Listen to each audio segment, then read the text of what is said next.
Tem. Tem 13 pessoas, faltam 3 Você minutos. Acho que falou, pode esperar dar Aisha, 7, aí a Liana te apresenta e aí você começa, né? Que aí, Ótimo. como não deu, porque tem gente daqui que às quanto vezes vai tempo? ligar o computador às 7 horas. Não, então, mas afinal, peraí, porque eu tava aqui vendo, tem gente pedindo link, mas que não tinha feito nem inscrição ainda, então não tem jeito, né? Ah, o pessoal que queria participar, né? Que você falou. Eu tenho. Quem não fez a inscrição, eu mandei hoje o link, que eu falei, gente, eu não estou mais acessando as informações da inscrição, então já vai direto. Vai ficar sem o certificado, mas aí você participa Mas vai assistir. Duas pessoas me Será? pediram link. Duas pessoas me pediram link. Falaram que fizeram a inscrição, mas que não chegou para elas. Não sei por quê. Teve alguns e-mails que voltaram, acho que por erro de digitação, se a pessoa coloca maiúsculo, se dá espaço, porque eu copio tudo e envio. Eu não fico um por um. E Deve aí, ter se a sido pessoa isso. teve E algum muitos erro. foram para o spam. Aí, quando eu falava, pessoal, olha no spam. Se não tiver chegado, eu te mando o link. Estão inscritos, mas não receberam o e-mail. Mas foram só duas pessoas que não receberam. Igual você falou, deve ter digitado errado. E os Mas outros aí, foram então, pro mas pode spam. mandar, Lili, o link, né? Vou mandar aqui no WhatsApp, que aí se ela quiser assistir, ela entra. Uhum. É psicóloga, achei legal. Ah, é. Pronto. Uma aluna da medicina que pediu para assistir. Legal também, né? Eu vi que o professor Alexandre, acho que também está participando, né? Ele tava na da Lívia. Da Ele Lívia. tava.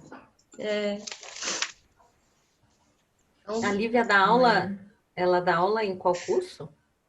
ela é da biologia, acho que ela dá aula na botânica. Se eu não me engano. Acho que foi isso mesmo. Acho que, se eu não me engano, ela é do ICEB, então é da biologia. Ó, entrou mais gente. Boa noite, quem está chegando, Boa pode noite, escrever o pessoal. nome, área de atuação, né? Pra Estudantes. Estudante, Curso. pra gente ir conhecendo vocês. Tem as futuras farmacêuticas aqui, muitas futuras farmacêuticas. A Manu já formou, não? Manu, você já formou? Não, Manu já é colega, né? Mas tem É. Bruna, tem Stephanie. Aonde que você está trabalhando, Manu? Ou você está estudando mais? Como é que é? Manu tá aí? Tá aqui. Vamos ver aqui. Só falou que falou que já formou. Bonitinho, né? Não, ela já formou. Ai, tô de férias prêmio, que delícia. Você? Não, quem? Ah! Manu? Mentira, férias prêmio. Agora que eu li que você escreveu. Mas que maravilha, hein? Precisando de umas férias, não precisa nem ser prêmio, não. Não, eu gostei desse negócio, férias prêmio. Pode ser férias de uma semana. Eu ouvi falar. Tá fazendo curso, muito bem. Mas tá em Ouro Preto, Manu? Participando de simpósios, divulgando. Em Mariana. Tá. Entendi. Bom, a gente pode ir começando. Podemos começar? Podemos. Então vamos lá. Eu vou aqui apresentar a nossa palestrante de agora, que vai falar para a gente sobre constelação familiar, uma abordagem sistêmica sobre as dinâmicas familiares. É a Aisha, nossa querida organizadora aqui, membro da organização, né? Aisha Coraci Jobim Ruiz Jimenez. Aisha, ela é terapeuta integrativa, mestre em Reiki, consteladora familiar, terapeuta floral, teta healer e acupunturista. Ela atua no campo das práticas integrativas e complementares desde 2005, tem graduação em pedagogia pela UFOP, pós-graduação em neuroaprendizagem pela Faculdade Unileia. E ela é também professora de constelação sistêmica familiar pelo Instituto Imensa Vida. Então, tenho certeza que é, assim, uma honra, né, poder escutar, assim, nossa amiga dando uma aula para a gente aqui agora, falando de um tema tão importante. Então, eu passo a palavra agora para a Isha. Vamos lá, vai compartilhar sua tela? Sim. Deixa eu ver. Isso. Estão vendo a tela? E uma orientação é deixar as perguntas para o final, né? Então, quem tiver dúvidas ao longo da palestra, pode anotar. E no final a gente vai fazer, né? Essa troca, essa interação. Verificar o áudio e fechar, né, gente? Fechar, por favor, quem tiver com o áudio aberto. Com o áudio aberto, né? Uhum. E para começar, eu vou fazer um movimento sistêmico no final, mas para começar eu vou trazer a respiração, porque a respiração, né, na constelação familiar, ela também tem uma simbologia. Então, queria fazer com vocês esse movimento de vocês observarem, só observar a respiração de vocês. Então, a gente vai fechar os olhos e por 1 minuto vocês vão perceber como vocês respiram, como é a entrada e a saída do ar, que é depois ao longo da palestra, no finalzinho eu vou falar sobre isso. Então, fechem os olhos.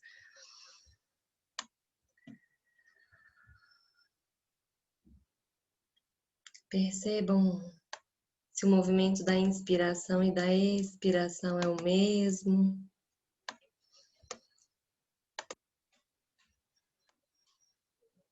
Se é mais fácil inspirar ou se é mais fácil expirar.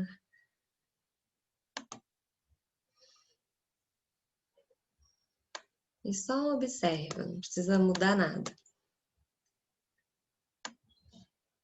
Porque a respiração, ela é esse movimento vivo em nós, né? É o próprio movimento da vida.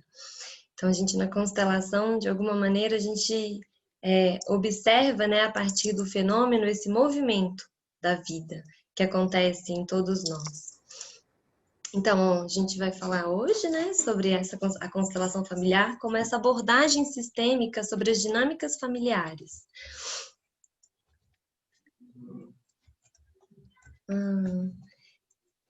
Que engraçado. Não tá passando, gente. O slide. Deixa eu ver se eu... Quer mandar? Eu vou Vai passando. na seta para baixo e na seta para o lado. Agora deu. Eu acho que eu tava na seta para baixo e para o lado. Vou botar a linha para cá. Então, a constelação familiar, ela entra nas PICs, né? Na portaria 702 em 2018. As PICs são aprovadas em 2006, mas só em 2018, né? Então, é incluído a constelação familiar, junto com a cromoterapia e todas essas práticas integrativas que aparecem aqui no artigo 1º. Então, a gente vai falar delas, porque a gente está fazendo esse simpósio sobre as PICs. Então, o que é, né? O que é a constelação familiar? Para falar da constelação familiar, a gente vai falar do Bert Hellinger, né? A terapia familiar, ela é anterior ao Bert Hellinger, mas quem entrega para nós essa forma, como nós conhecemos hoje, a constelação, é o Bert, né? Então, como eu gosto de falar para a Eliana, a gente sempre honra, né, os que vieram antes de nós. Então, o Bert, para mim, é um grande mestre. Ele nasceu na Alemanha, em 1925, formou-se em filosofia, teologia e pedagogia. Foi sacerdote, né, durante muito tempo, e viveu e trabalhou durante 16 anos como missionário na África do Sul, junto com a comunidade dos Zulus. Esse é um fato muito importante da vida do Bert Hellinger, porque a partir do movimento, né, a partir desse tempo em que ele esteve com os Zulus, com a tribo, ele começou a observar uma dinâmica de grupo. Ele começou a observar comportamentos diferentes dessas pessoas que viviam mais no coletivo, no comunitário, do que nós, né, mais aqui os ocidentais, e esse ritmo de vida mais industrializado, que tem um processo mais de individualização do sujeito, né? Os Zulus, eles eram tribais, então tudo era decidido no coletivo. E isso marca o Bert Hellinger de forma muito profunda. Eu digo que foi nesse momento que o Bert descobriu a roda. Não a roda do carro, mas a roda, o círculo, né? Ele voltou, ele percebeu que quando nós estamos sentados em roda, criamos esse espaço de unidade, né? Não tem ninguém que é maior do que outro em roda. Nós nos olhamos frente a frente. E assim era como eles decidiam, né, todas as questões da tribo, a educação dos filhos, tudo. Então, isso para o Bert foi algo muito significativo. E foi quando ele decidiu voltar para a Europa e deixar a ordem religiosa. Ele abre mão do sacerdócio, né? Ele diz assim, tem algo no humano que é um mistério, né? E eu quero me dedicar a estudar sobre isso. Então, ele volta. E ele começa essa formação terapêutica, né, diversificada. Então, ele fez psicanálise, a terapia familiar da Virginia Satir, psicodrama do Moreno. Então, ele estudou diversos campos. O Jung, né, a psicanálise também de Freud, mas do Jung, com inconsciente coletivo. Tem alguém que está com o microfone, se puder fechar, por favor. Então, ele estuda também a terapia primal, a Gestalt, análise transacional, hipnoterapia e a psicanálise, né? Como eu disse para vocês. A contribuição mais original que ele deixa, né, para nós é esse modelo de constelação familiar, como nós conhecemos hoje. Hoje em dia, ela já até é conhecida mais como constelação sistêmica, porque abarca todos os sistemas, né, seja o sistema familiar, organizacional, antroposófico, filantrópico. Então, a gente pode analisar todos os sistemas a partir da teoria que o Bert deixa. Então, ele se baseia numa visão integral e profunda da realidade humana. É isso que ele queria entender, né? E foi por isso que ele se dedicou, depois, toda a vida dele a esse estudo. A partir das constelações familiares, ele ampliou o seu método de trabalho para outros sistemas, né? As constelações empresariais, constelações organizacionais e as constelações educacionais. Então, hoje em dia, a gente encontra constelação também no judiciário e agora a constelação no campo da saúde, que está crescendo muito. Cada vez tem expandido mais esse trabalho, esse olhar que o Bert Hellinger traz, né? Então, o que é a constelação sistêmica familiar? Conhecida, né, constelação familiar, conhecida também como constelação sistêmica, é uma abordagem da psicoterapia sistêmica fenomenológica, desenvolvida por Bert Hellinger após anos de observação dos Zulus e estudo sobre as diversas práticas terapêuticas, né, que a gente acabou de dizer. Essas experiências e estudos foram a base para o seu entendimento sobre as relações, né? As relações mais que sistêmicas, as relações humanas. Segundo Bert, trabalhar com o método científico, né, que exigia que as hipóteses pudessem ser testadas, repetidas e confirmadas pelos pesquisadores, segundo a visão do Bert, a pesquisa científica é muito útil na observação dos objetos, mas quando a gente vai aplicar esse conceito com pessoas, ele já encontrou essa dificuldade. Ele disse, se cada ser é um ser singular, único, está inserido num contexto, esse contexto tem as suas próprias leis, como que a gente vai observar a recorrência? Né? Então, é difícil aplicar esses conceitos com pessoas que mostram reações distintas para contextos similares e, às vezes, até para uma situação idêntica. Às vezes, a mesma pessoa que chega com um sintoma. Eu tô com a dor, sei lá, na minha perna esquerda. Né? Na constelação a gente brinca que tem o constelês, que é esse fenômeno, né, que a gente observa os fatores, o que acontece, e o corpo ele é um mapa, ele diz pra gente algumas coisas, mas não é algo que a gente possa generalizar. Cada pessoa, às vezes a pessoa vem com o mesmo sintoma de uma outra que foi já constelada e vai aparecer algo completamente diferente, né? Então não tem como a gente criar esse modelo pronto a partir daquilo que o cliente traz. Então é um campo subjetivo, né, também. Então ele adotou uma abordagem fenomenológica sistêmica, reunir as múltiplas observações sobre o comportamento de diversas pessoas. A fenomenologia é um termo que vem da filosofia, né, que estuda os fenômenos, aquilo que surge à nossa consciência, né, a partir das experiências que a gente está vivendo. Então, Bert, ele não se atém às interpretações, mas às soluções, né? O Bert, mais do que querer saber qual é a origem do problema, ele quer encontrar o caminho. O Bert, ele aponta uma direção para uma solução. E essa direção, ela surge na interação, né, do terapeuta com o cliente, do constelador com quem está sendo constelado. Então, e aí a gente vai entrar um pouquinho nessa ideia dos campos morfogenéticos ou os campos mórficos, né? Então, o que é constelar? Muitas vezes a pessoa fala, mas eu não conheço constelação, o que é constelar? O resultado de uma constelação indica um novo caminho, né? Constelar é trazer para esse espaço que a gente chama do campo uma questão que você queira olhar. Então, a constelação, ela é um novo olhar sobre aquilo, sobre um sintoma, sobre um padrão, sobre um emaranhamento familiar, sobre algo que você sente que está ali congelado na sua vida, né? E o resultado de uma constelação vai indicar um novo caminho. O Stephen Hausner, que estuda a constelação mais com os sintomas, essa relação da constelação e o sintoma, ele diz que a constelação é a abertura de algo que antes estava fechado em nós. E isso de estar fechado pode ser uma ideia, pode ser uma emoção, pode ser um padrão, pode ser um hábito, algo que de alguma forma estava ali paralisado, que não nos possibilitava fazer diferente.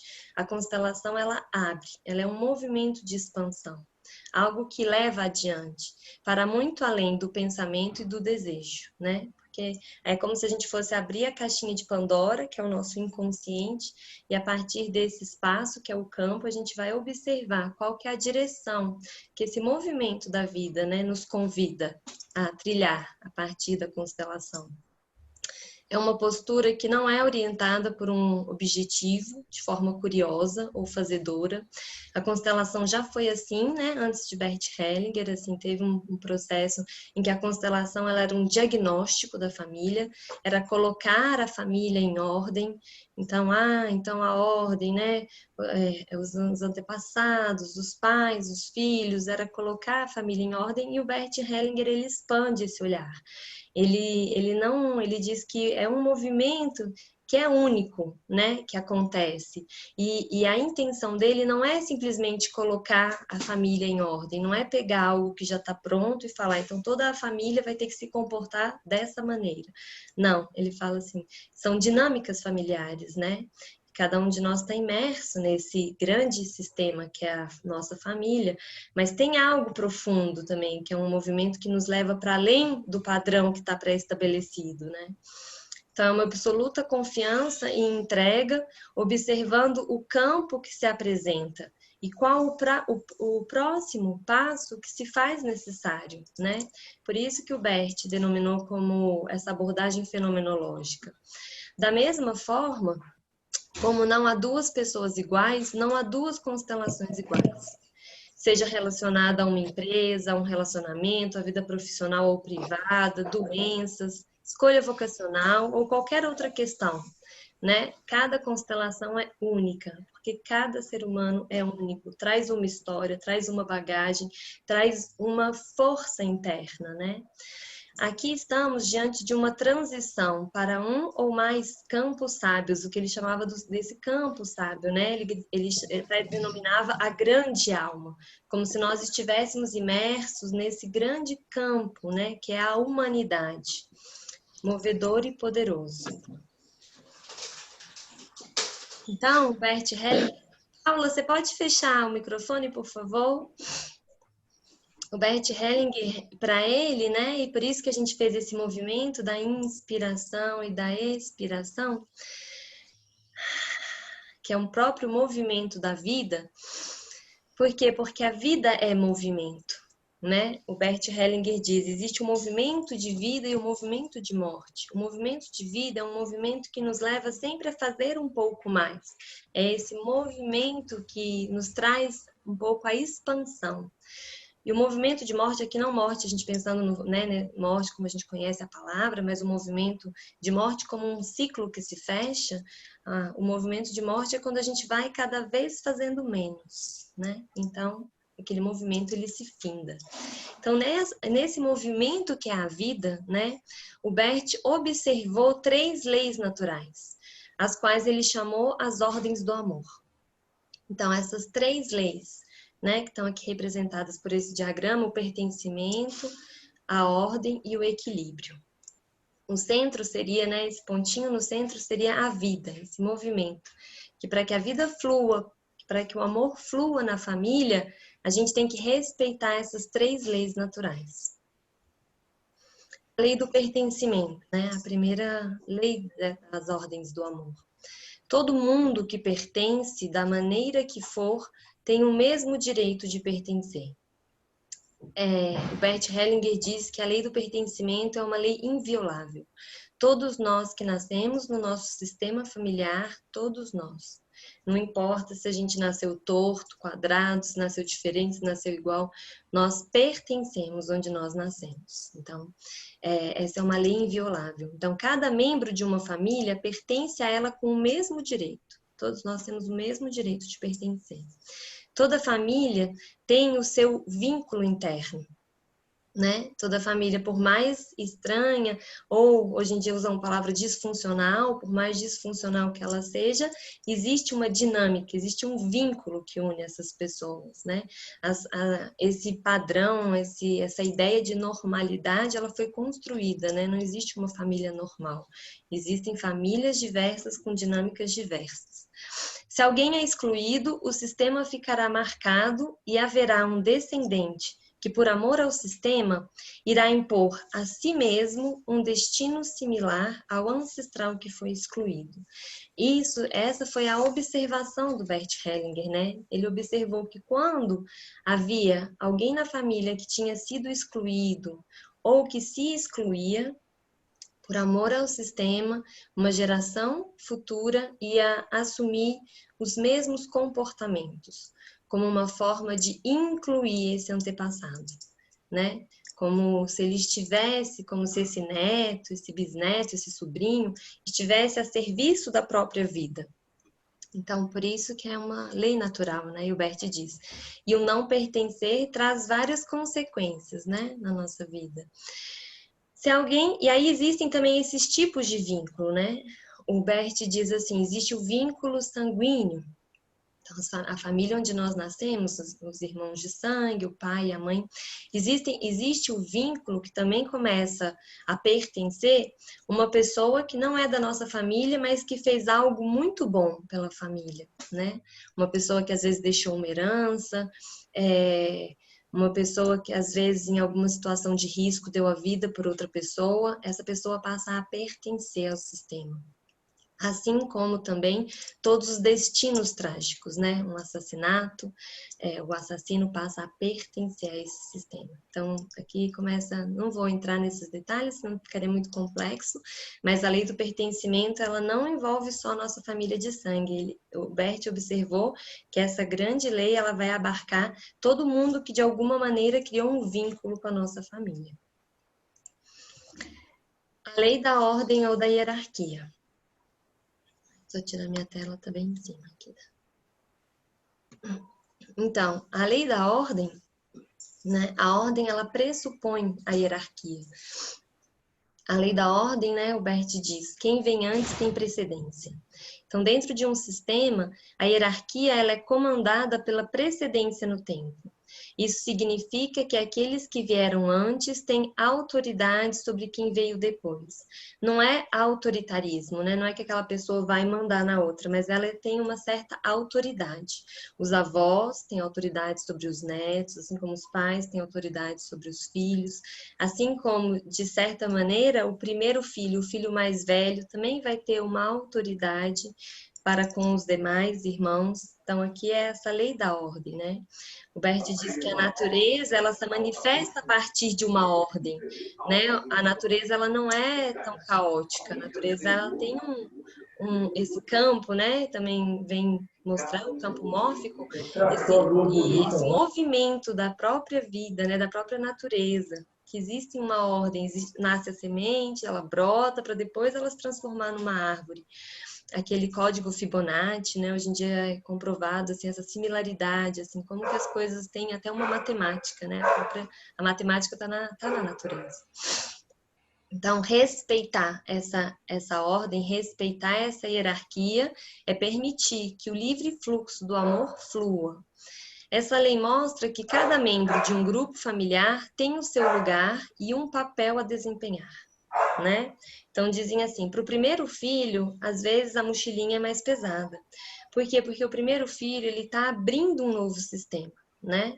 Nós temos o nosso sistema de origens. Nosso sistema de origem é de onde nós viemos, onde nós nascemos.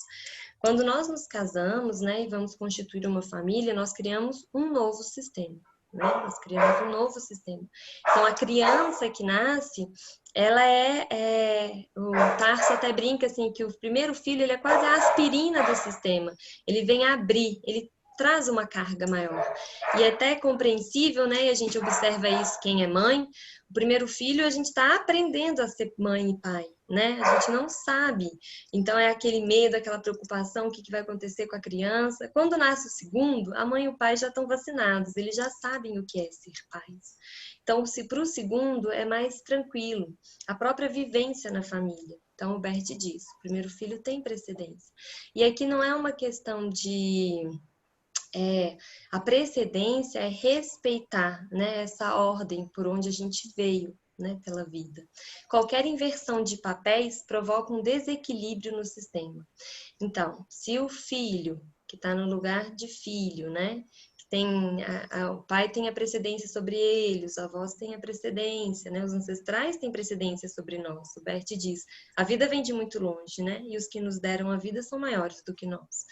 Então, se esse filho, por amor, mesmo que seja por amor ao pai ou à mãe, ele sai do seu lugar de filho e quer fazer por algum dos pais, né? Quer se tornar a mãe da mãe, ou a mãe do pai, ou o pai do pai, ou o pai da mãe, ele está saindo da ordem.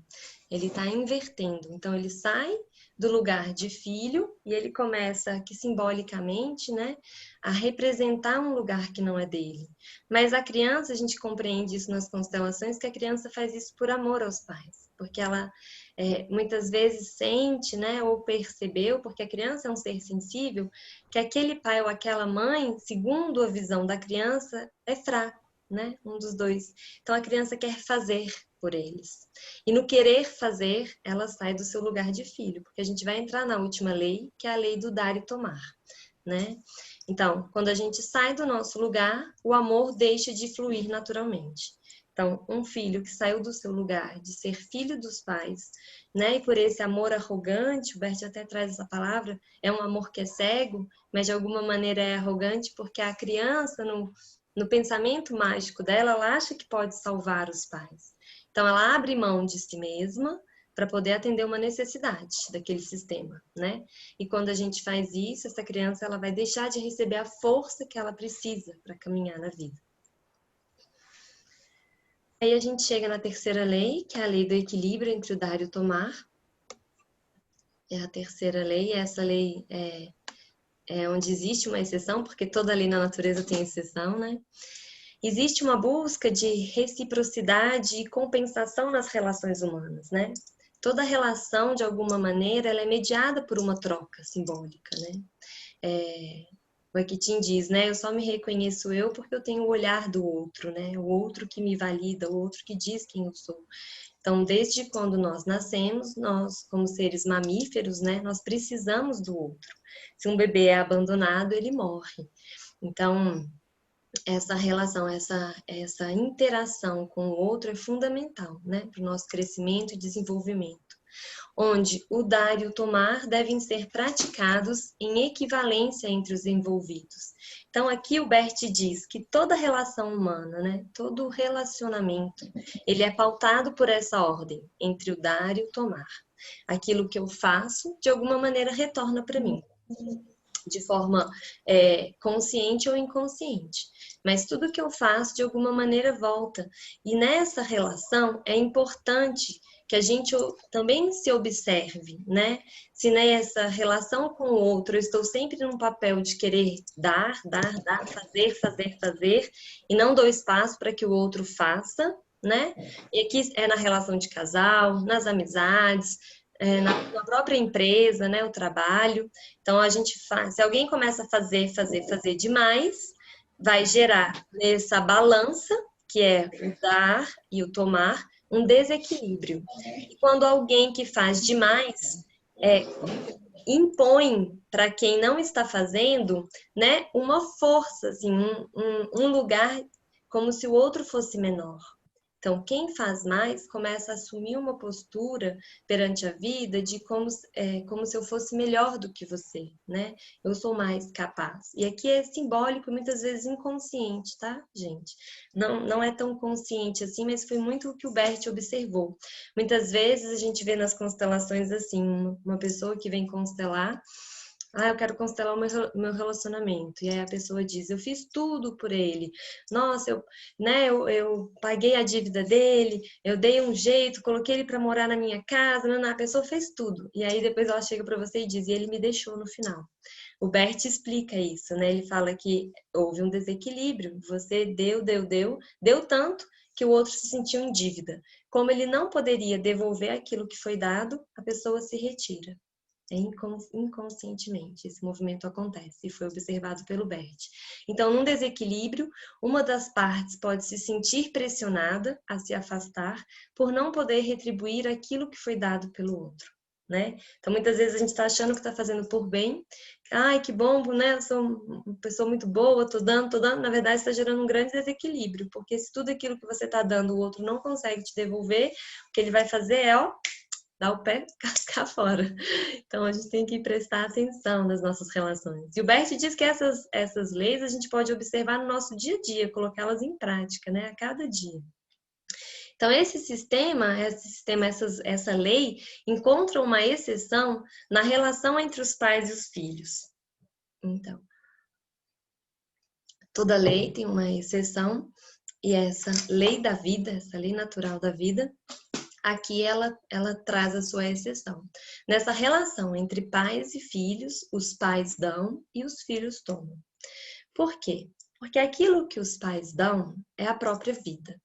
E a vida é algo que a gente nunca vai conseguir devolver, né? A gente consegue falar, mãe, toma, devo te devolver a vida aqui que você me deu. Ô pai, peraí que eu vou te devolver. Não tem como, né?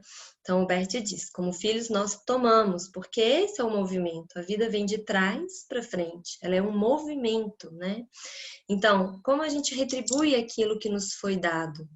Passando a vida adiante, né? E passando a vida adiante, seja através dos nossos filhos, seja através dos nossos projetos. Passar a vida adiante é entregar para o mundo aquilo que é seu, aquilo que você veio fazer aqui, aquilo que é singular, né? Que é como essa força que te impulsiona. Então, muitas vezes não precisa ser, né, filhos. Todo mundo fala, então eu não tenho filho, não vou passar a vida adiante. Não, a vida ela é um processo de criação. Vocês observam que a gente precisa gestar.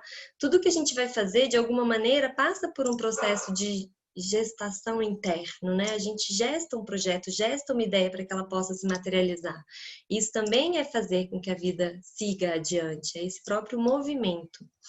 Então, nesse relacionamento, os pais somente dão e os filhos tomam, né? E tomar, e o Bert coloca bem como essa palavra tomar, não é receber.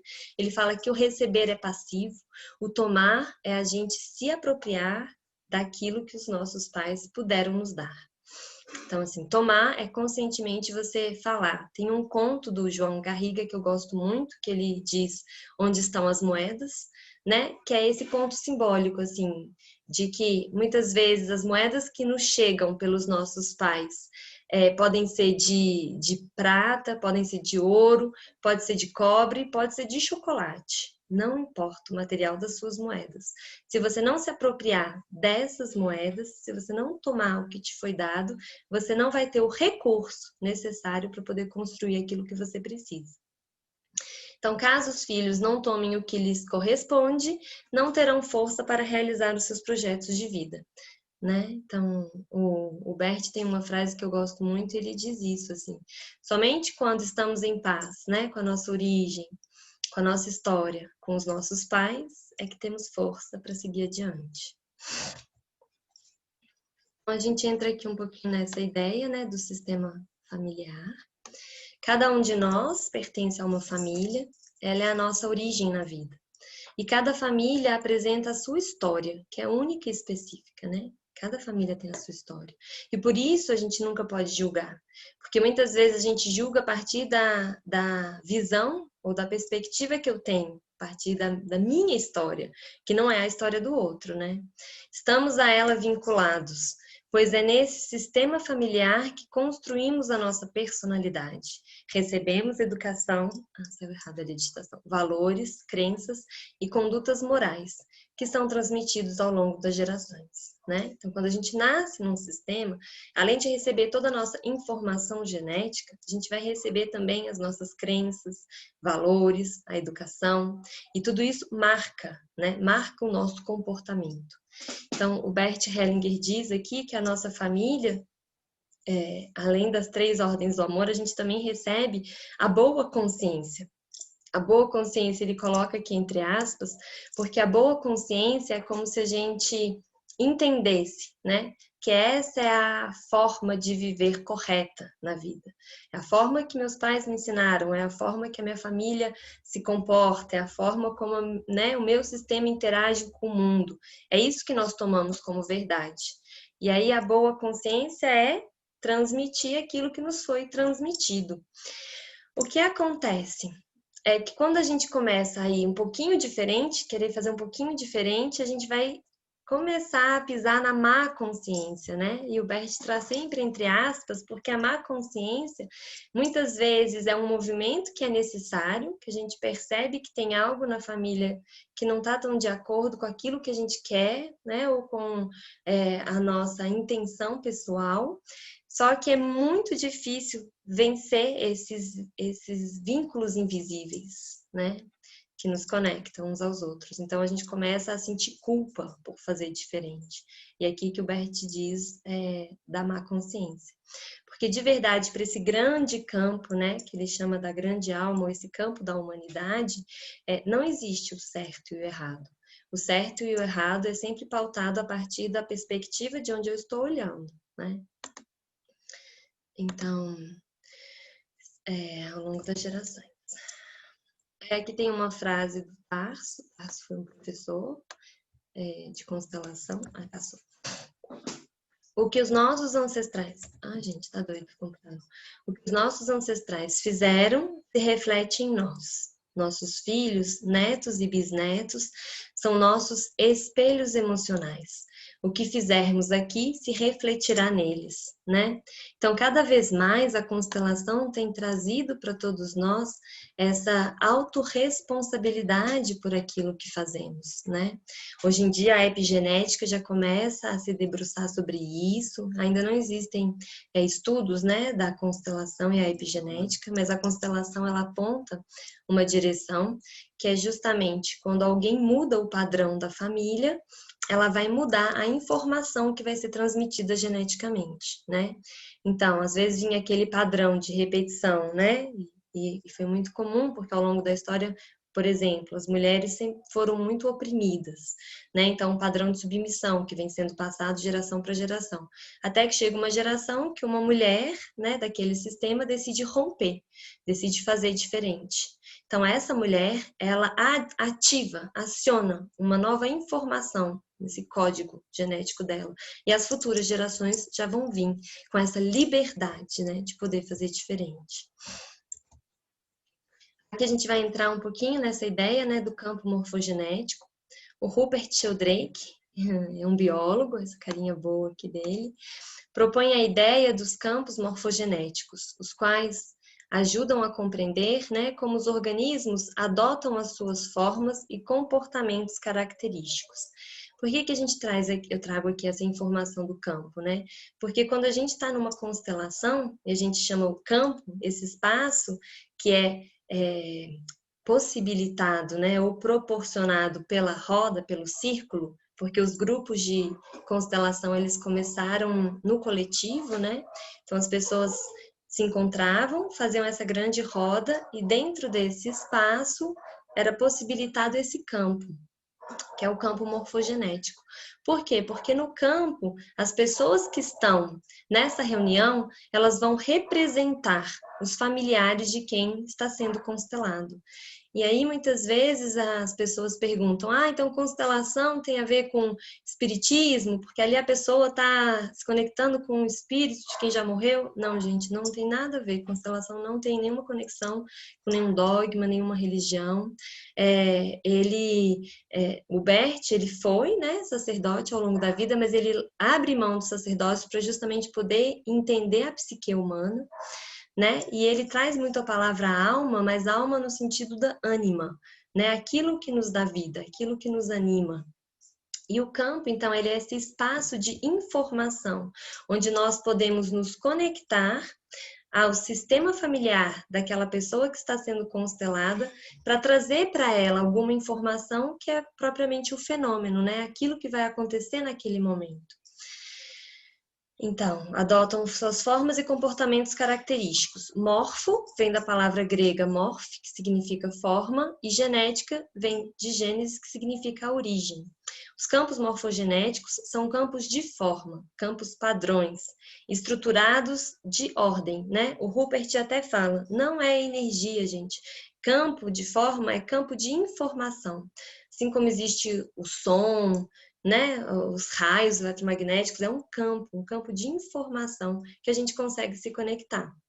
Esses campos organizam não só os campos de organismos vivos, mas também cristais, moléculas, tudo que é relativo à mesma espécie. E aqui ele traz, né? Os campos mórficos não têm natureza fixa, eles evoluem, possuem uma espécie de memória interna, que depende dos processos de ressonância mórfica, ou seja, a influência do igual sobre o igual ao longo do tempo. Ele observou, né? Ele tem aquela teoria do 100º macaco, em que ele observou, teve uma macaca, como o Rupert é biólogo, né? Ele estava estudando esses campos, então na teoria do 100º macaco, uma macaca, né, eles comiam batata, tiravam batata da terra e comiam a batata suja. Uma macaca, pela primeira vez, começou a lavar a batata antes de comer. Ela foi ali num riachinho, lavou a batata e começou a comer. E ele foi acompanhando, né, essa espécie que ele estudava.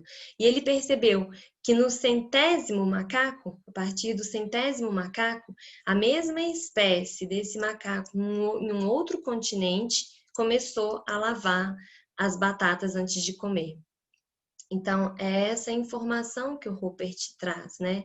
Então, essa ressonância mórfica, essa informação a partir de um número X, né? Quando a gente muda um comportamento, esse padrão, ele começa a ser enviado para todos da mesma espécie, como se fosse um código, né? Um novo hábito.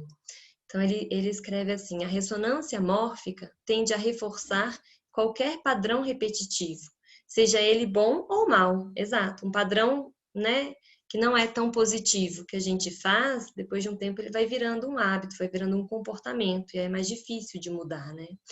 Por isso, cada um de nós é mais responsável do que imagina, pois nossas ações podem influenciar os outros e podem ser repetidas.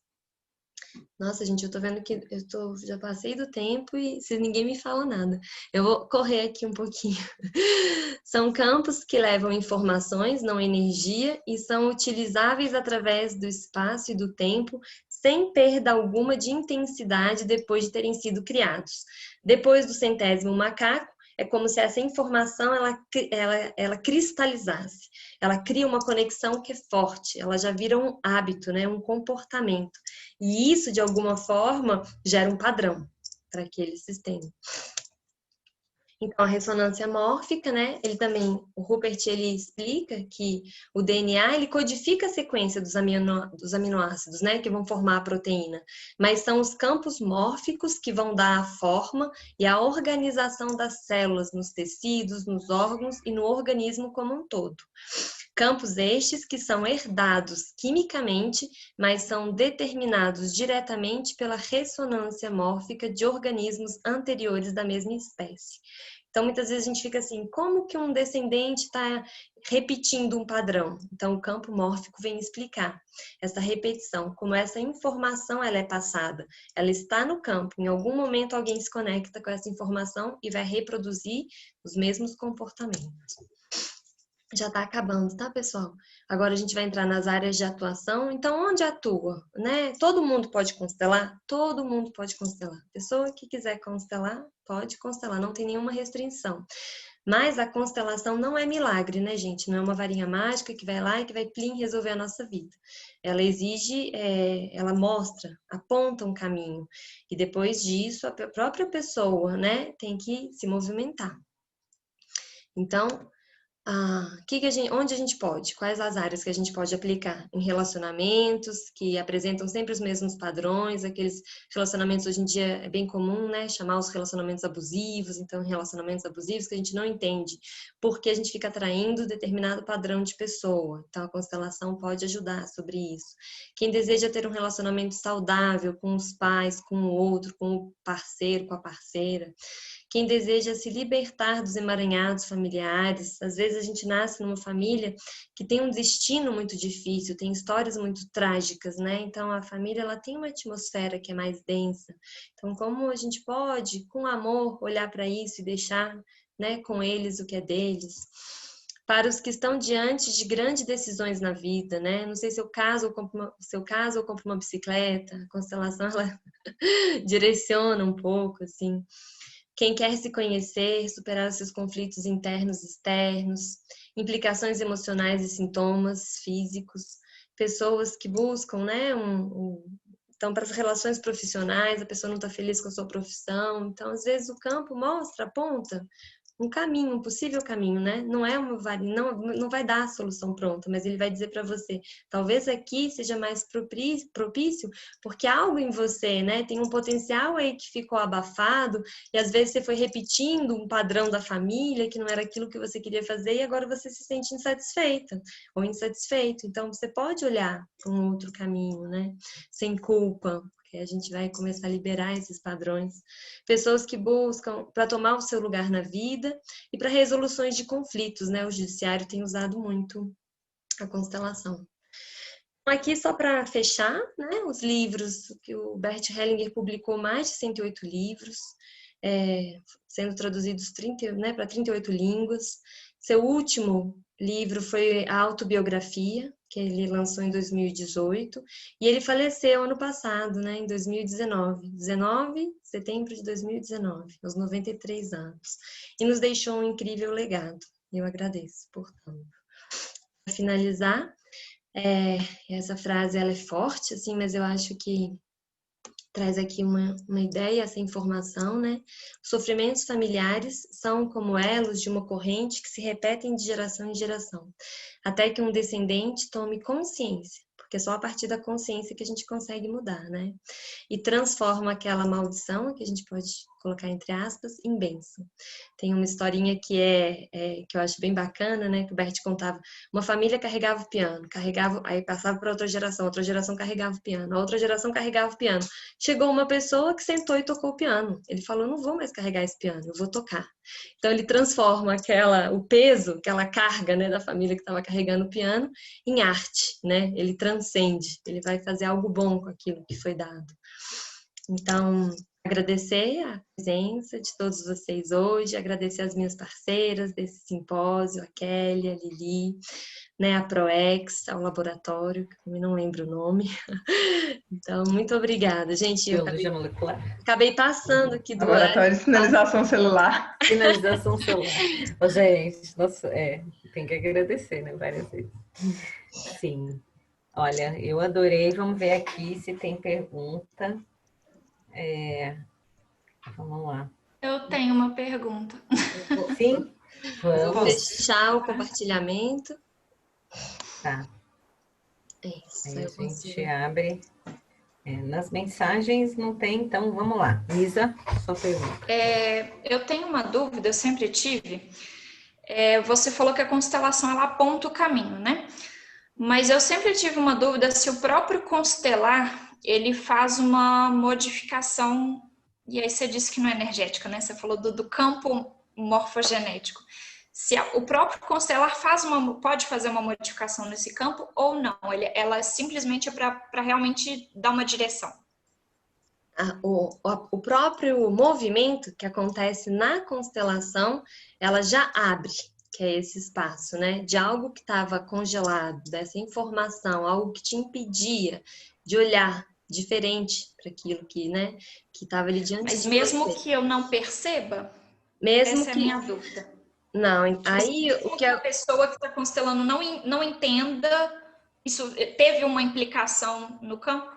Então, por observar os grupos, a gente percebe que sim, mesmo as pessoas que estão representando, mesmo as pessoas que vêm para uma constelação e vão representar, o fato delas representarem aquilo já movimenta algo dentro delas, né?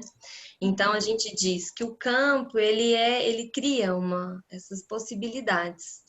Né? Onde isso atua, como isso acontece, a gente ainda não sabe, né? Mas o que é perceptível é que muitas vezes o campo ele aponta algo para a pessoa, né? Uma direção. Ah, você tem que curar essa relação com a mãe, por exemplo. E aí a pessoa fala assim: nossa, mas tipo isso não é o que eu quero fazer. E a constelação diz: esse é o caminho, né? Talvez para aquilo que você quer alcançar ali para frente, esse é o caminho. O que a constelação está te mostrando. Só que aí é a atitude, né? Aí vai ser a atitude do cliente em querer olhar para a mãe, mas o próprio movimento eu sinto que ele já muda algo dentro. Então a própria relação já fica mais leve a partir dessa consciência que surge no campo. Mas tem algo que a pessoa sai da constelação e ela se fecha. Ela fala: nossa, não quero nem saber dessa mãe. E, né? Não entra, não resolve nada disso. Então aquele movimento é como se ele morresse. É o que o Bert chama do movimento de vida e movimento de morte. O movimento de vida é cada vez mais, aos pouquinhos, não é uma mudança assim, amanhã eu acordei, tô apaixonada com a minha mãe e vou lá. Não, mas é um dia começar a dar espaço para isso dentro de você. Até que quando você vai, sem se dar conta, lá para frente, algo já mudou. Mas se você se fecha para o movimento que te foi apresentado, se você fala, não é isso que eu quero fazer, então você está cortando um fluxo que surgiu naquele movimento, entendeu? Entendi. Uhum. Obrigada. Uhum. Mais alguma pergunta? Ninguém mais quer perguntar? Eu anotei uma coisa aqui. Posso? Pode. Sim. Posso? Só.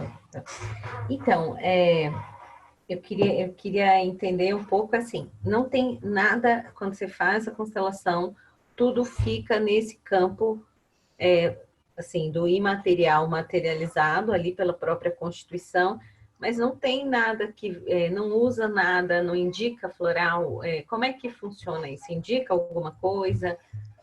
Não. Então, não tem como prescrição, né? Então depois da constelação a pessoa precisa fazer isso. O que a gente percebe é assim, se a pessoa ela vai constelar um trauma, né? Algo que é muito profundo. Aí o que a gente orienta é que ela tenha um acompanhamento psicológico, que ela tenha.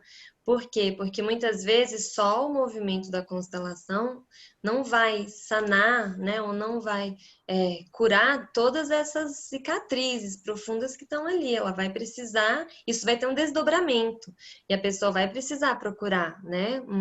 Eu normalmente, para quem faz comigo a constelação, eu sempre indico floral. Eu deixo aberto esse espaço para a pessoa. Falei, olha, começou a ficar muito difícil, a gente toma um floral. E aí o floral ele já vai ajudar nesse campo sutil, né? No campo emocional. Por quê? Porque às vezes tem um revertério, pessoal. Tem vezes que a gente constela, né? Não é que toda constelação a gente vai sair linda e saltitante. Tem constelações que vão tocar em algo que é tão profundo, que são as nossas dores, né? Que é justamente aquilo que a gente não queria olhar, que de verdade vai precisar de um suporte, né? Então, é importante, assim, dependendo daquilo que a pessoa vai acessar, que ela tenha um acompanhamento, sim. Tá? Olha, agora nós temos aqui a Stephanie quer fazer pergunta, quer Eu tenho uma Pode pergunta. falar. Pode falar, Stephanie. Pode falar, Stephanie. Consegue me escutar? Sim. Ou não? Ah, tá. Um tempo atrás eu assisti uma reportagem, acho que no YouTube, sobre constelação familiar. E eu queria perguntar para você se a constelação consegue tratar, eu não sei se é tratar que chama, problemas relacionados à saúde também. Vamos supor, uma pessoa que tem muita dificuldade em emagrecer e isso transforma a saúde dela numa coisa debilitada, sabe? Tipo, eu sou aluna da Kelly, né? Eu acompanho o projeto dela, e na medicina tradicional chinesa, ela associa muito a doença a problemas de energia mesmo, de circulação Bloqueios energéticos. corpo e tal. E aí eu queria saber se a constelação não resolve, mas tipo assim, trata ou observa esse lado também, tipo, em questões de saúde, do corpo mesmo. Ótima pergunta, Stephanie.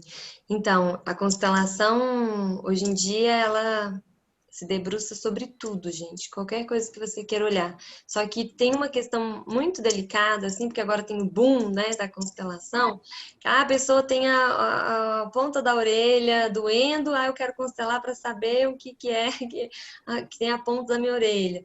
Então, não é adivinhação, né? Ali o campo é um espaço sagrado, é um espaço que vai, muitas vezes, emergir muita coisa.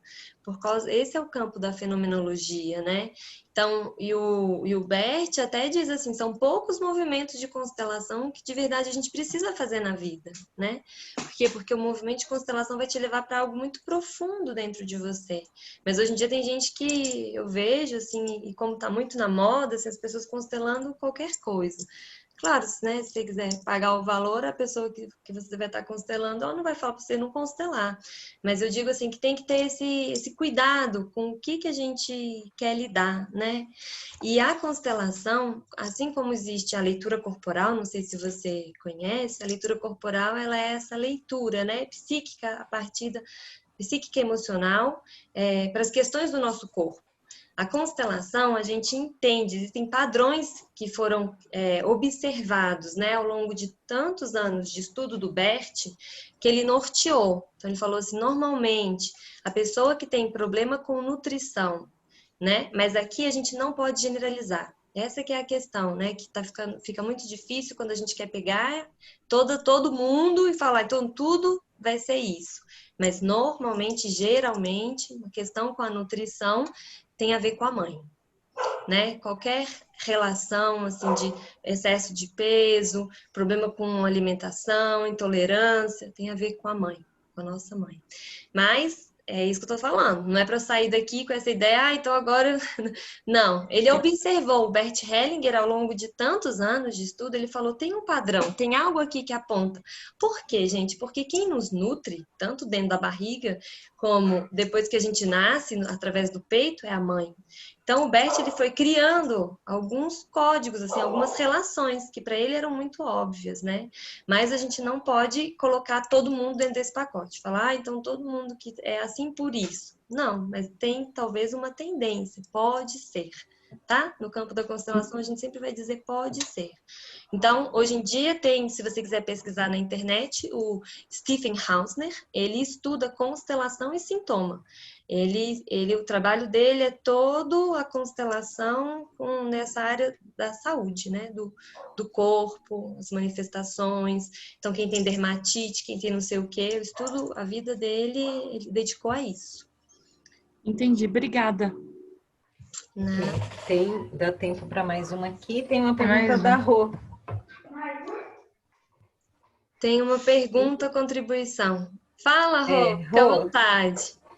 Liga aí a sua câmera, cadê? Eu quero te ver. Olá! Boa noite, toda a paz para todo mundo.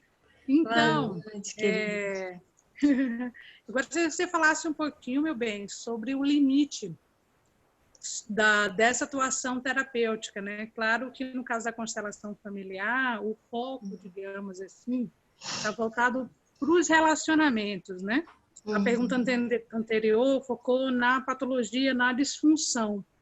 Mas no olhar terapêutico holístico, claro que percebemos as coisas integradas, né? Não tem uma distinção aí, né?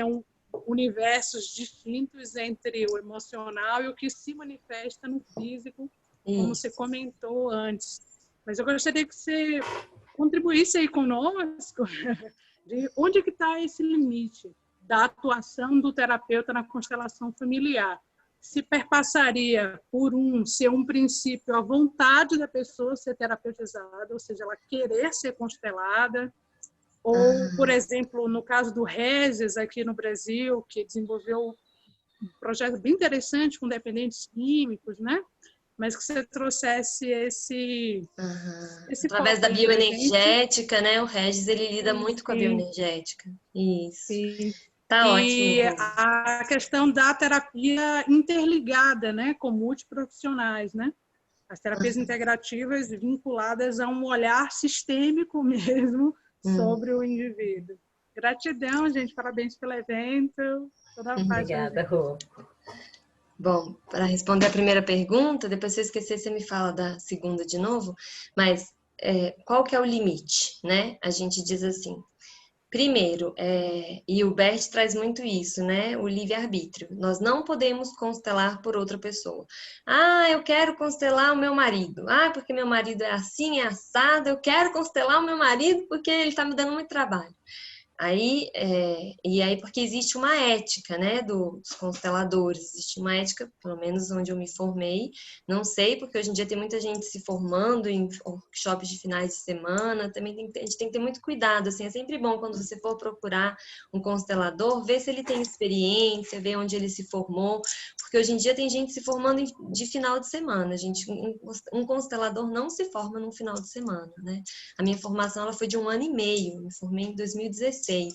Então, assim, é importante a gente procurar pessoas que já têm experiência, porque senão vai ser aquilo, a pessoa põe você ali, faz o que deu, foi isso mesmo, não sei o quê, e muitas vezes está lidando com a vida da pessoa, com algo que é muito dolorido, então a gente tem que ter esse cuidado, né?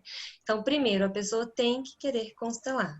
Se eu, né, conscientemente, quero olhar para algo, então eu vou lá e vou procurar esse constelador porque tem algo.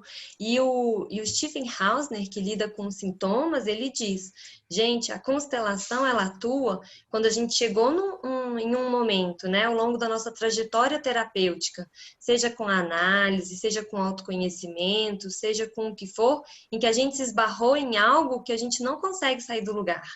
Então, quando a gente começou, né, essa nossa caminhada e falou, nossa, mas tem algo aqui, por quê? Porque está no inconsciente, isso está vinculado a algum padrão, né, da minha família e eu não estou entendendo o que é. Então, eu vou olhar para isso, né? Então, por quê? Porque a constelação não é para ficar constelando a dorzinha na orelha. É um movimento que acontece, né? O Bert até chama do movimento da alma. Então, assim, teve uma questão que você viu, né? Que está fazendo terapia há 5 anos, faz análise, né? Ou já toma floral, mas tem algo que é um padrão que se repete, ou uma dor que vira e mexe, você sempre está se auto-sabotando. Então, sobre isso é onde a constelação tem um poder de atuação muito profundo, né? Então, a gente tem que observar essas coisas. A gente constela, muitas vezes a pessoa fala, a criança constela? E a gente fala assim, se criança tem alguma questão, a gente vai constelar os pais. Por quê? Porque a criança, ela abre mão de si mesma para poder atender uma necessidade da família. Então, muitas vezes a mãe fala, nossa, meu filho está dando tanto trabalho, e aí a pessoa vem constelar comigo. Eu vou constelar a relação dela com esse filho, né? E vou observar para onde que esse comportamento da criança está apontando. O que é que a criança está manifestando, né? O que é que ela está carregando que não é dela, né? Então, assim, eu não constelo, a pessoa fala, eu quero constelar pelo meu irmão, que não... Eu não constelo, né? Na ética que eu aprendi, a gente não constela por outra pessoa, porque a pessoa tem o livre-arbítrio. E cada um de nós vive aquilo que precisa viver para o seu próprio crescimento pessoal, para o seu próprio despertar, né? Então, a gente tem que se tornar conscientes, né? Então, eu quero olhar para isso. Porque senão tá tudo bem, você pode pagar a constelação e fazer por outra pessoa. Aquilo a pessoa não tornou evidente, ela não viu, não tornou consciente, então como que ela vai poder fazer algo, né? Às vezes até o próprio movimento ele acontece na sua relação com a pessoa, mas a gente não pode constelar pelo outro, tá? Isso é importante a gente dizer. E a segunda questão era a integração, né? A integração. Eu acho que é muito importante essa questão da rede, de verdade, assim, ter um espaço, né? Seja no SUS, seja num consultório, que consiga abarcar todas as práticas, né? De uma forma mais ampla. Porque, às vezes, aquilo que você precisa não é uma constelação, é um floral, às vezes é a acupuntura, né? Cada prática, ela se debruça sobre uma questão específica, sobre um campo de conhecimento. Então, acho que é muito importante essas parcerias, é muito importante. E como a Lili fez aquela pergunta, né? Esse acompanhamento mesmo. Porque tem coisas que... E a nossa atuação, ela vai também até um limite, né? Nossa atuação como terapeutas. Então, a gente também respeitar esse limite. Saber que a pessoa tem uma família, saber que a pessoa está inserida no contexto, saber quais são, né? Qual que é toda a temática, a bagagem que ela traz, se ela vai precisar de medicação, se não vai, se ela tem um acompanhamento médico. Então, a gente não está aqui querendo fazer mágica sozinho, criar, né, do nada. Não, a gente está aqui para complementar, para trabalhar de forma integrativa mesmo. É bem interessante, né? É. Vamos lá, peraí, tem uma mensagem aqui, deixa eu ver. A mensagem veio só para mim. Ah, tá. Não, bom, mas era para Rô, já chamei. Já acho vi. que Rô. só para saber se para Rô terminou. Tá bom? Respondeu, Rô?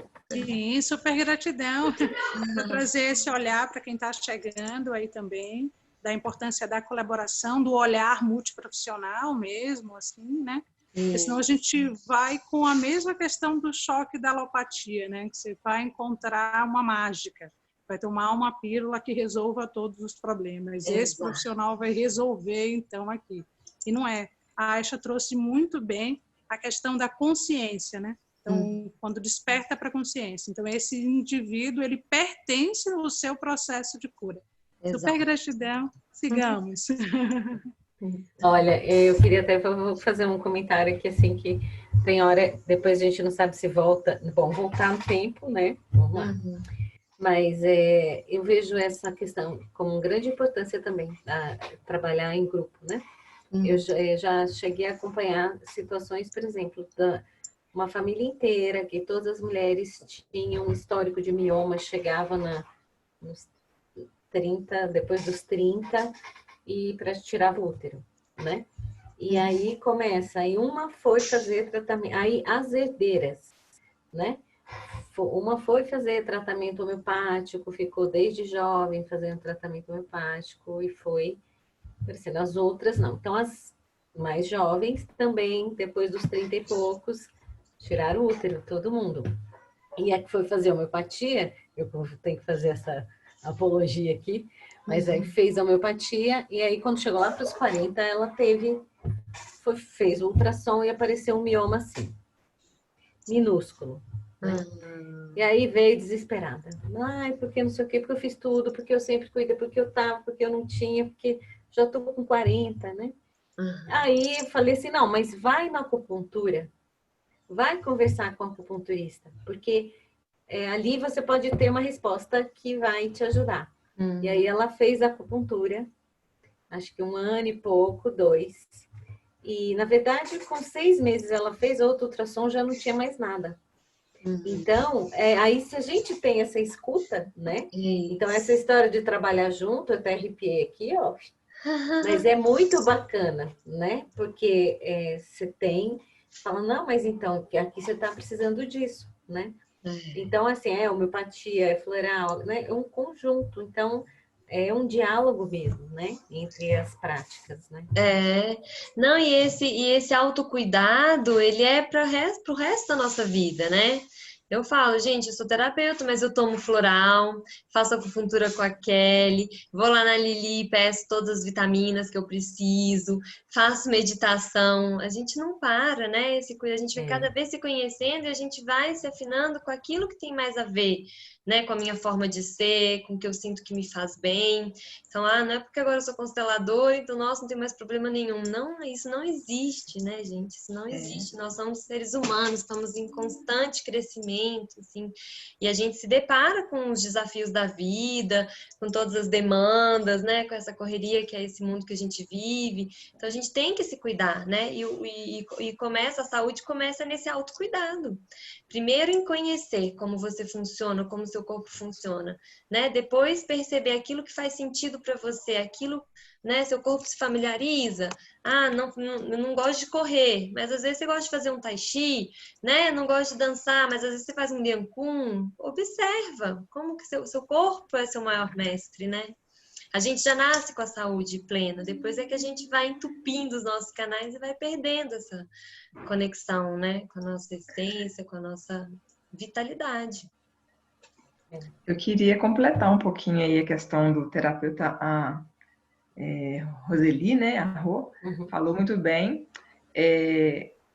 Principalmente quando eu falo para as pessoas assim na academia, né? Principalmente para os cursos de medicina, eu tenho muito cuidado com isso. Eu coloco o papel do terapeuta no cuidado. Porque o que acontece? Até onde o terapeuta pode ir, né? A gente utiliza por exemplo, eu utilizo os exames que as pessoas fazem, às vezes eu até peço alguns, mas eu venho seguindo o que ela já fez para buscar essa cura, né? Essa resolução da queixa dela. E às vezes a queixa ela não tem cura, mas você pode melhorar a qualidade de vida. E as questões emocionais, né? Amanhã, vejam, às 10 horas eu vou falar um pouquinho. Então, as questões emocionais, elas refletem no corpo físico, assim como o corpo físico doente, ele vai também trazer questões emocionais. O mioma, por exemplo, ele é uma estagnação de energia, né? E muitas vezes é uma raiva reprimida, é uma frustração, né? Na medicina chinesa, a gente tem esse olhar para o mioma. Então, o que essas mulheres viveram que fizeram elas todas estagnarem a ponto de perder o órgão, né? O órgão está relacionado, o útero, ele é um dos órgãos extras que a gente fala, porque tem os 5 órgãos relacionados aos elementos e o útero é um dos órgãos extras.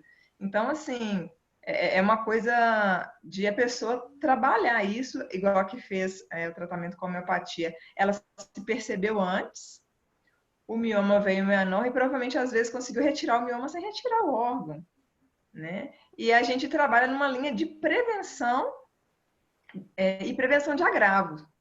Mas a gente às vezes vai perceber que uma pessoa está num estado mental muito sem resolução para a sua área de atuação, você indica ela para um psicólogo. O psicólogo vai fazer uma análise dela e aí aquele psicólogo vai indicar talvez um psiquiatra. Sabe? Não é que você vai passando o paciente para frente, mas você tem que ir até onde o seu limite abarca, porque senão você invade o limite do outro e você acaba ficando desacreditado. Igual tem muita gente que fica para mim e fala assim, mas eu vou parar de fazer terapia com meu psicólogo, que você é igual a psicólogo. Não sou psicóloga. Eu analiso algumas questões emocionais dentro do que eu aprendi na minha formação e acredito que se você parar, o efeito positivo que a gente teria associado vai ser bem menor. Senão você, às vezes, vai ter até um retrocesso. Então, muitas pessoas fazendo acupuntura, elas começam a fazer psicoterapia e, às vezes, eu falo, você precisa de ajuda de um psiquiatra também. E, às vezes, eu dou um apoio a um psicólogo. Entendeu? Porque a pessoa, ela está, às vezes, no momento mental dela que ela precisa de mais profissionais cuidando dela. E as práticas, elas vêm para complementar e não para ser uma alternativa, igual era falado antes. Então, a gente tem que deixar isso bem claro, né? Porque tem as pessoas que são relutantes à medicação, mas a medicação a gente não pode cuspir no prato de comer, né? Muita medicação aí, se não existisse antibiótico, eu já tinha morrido aí. Não tinha passado dos 12 anos. Então, assim, sabe? A gente tem que ter muito cuidado quando você fala, né?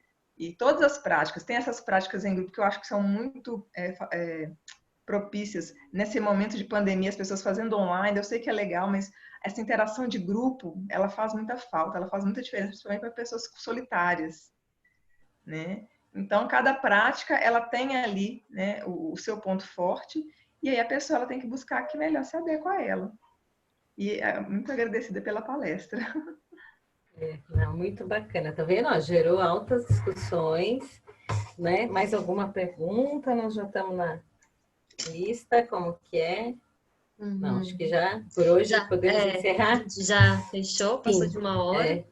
Agradecer. Então, dizendo que amanhã a gente continua o nosso simpósio. Amanhã às 9 ou 10, né? 10 horas. Amanhã às 10. Aí eu tenho uma programação aqui, deixa eu ler para vocês o que a gente tem amanhã.